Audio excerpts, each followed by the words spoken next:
जी के उठावा में उठ जब सोती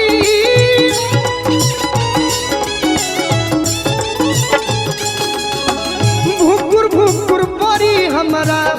दिलवा के बाती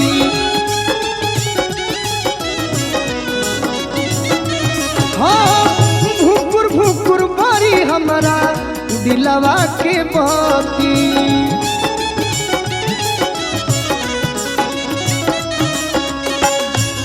कहतरी और कि रात भर लभ के दरियावे में हे भगवान जी हमार दिल के बात सुन ली आ जौन मन में मनोकामना बा आज पूरे कर दे कि रात भर लभ के दरियावे में मेहान होख दी आज राजा जी के कोरवे में जवन होख दी आज राजा जी के कोरवे में जवन होख दी वाह फिरोज भैया बना रही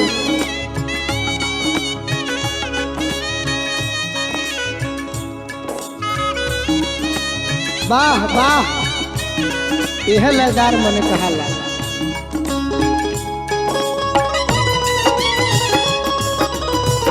वाह वाह आनंद भैया हे बड़कुन भैया हंसत रहा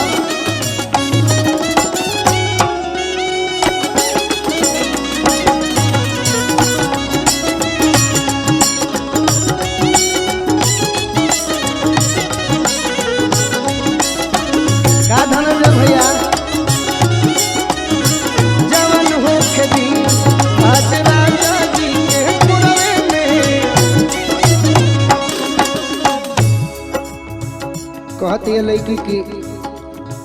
वो घड़ी और खुशी मिली कि ओठ से जब ओठ सटी तो तने खुशी मिली आ जब तनी मनी छुई है आ जब रुआ गनगनाई तो संपूर्ण रूप से हमारा खुशी मिली कहतरी लड़की रुआ गनगनाई पिया कोरा जब उठाई है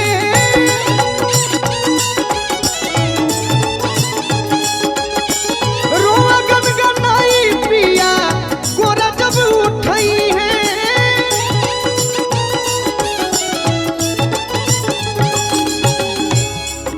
अरे ललन भोजपुरी हमार जियारा जुड़ई है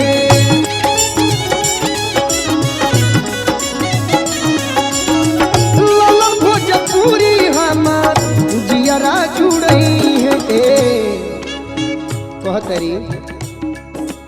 ये भगवान अब जे नैहर में यार बा गोलू राजा अब परेशाने हो खस तब हमारा का दोष बा अब तो जेकर जोरे बियाह भइल बा कर लू हम बानी ओकरे रहे के बा ओकरे संगे जिंदगी बितावे के बा कार्तिक भैया गोलू राजा के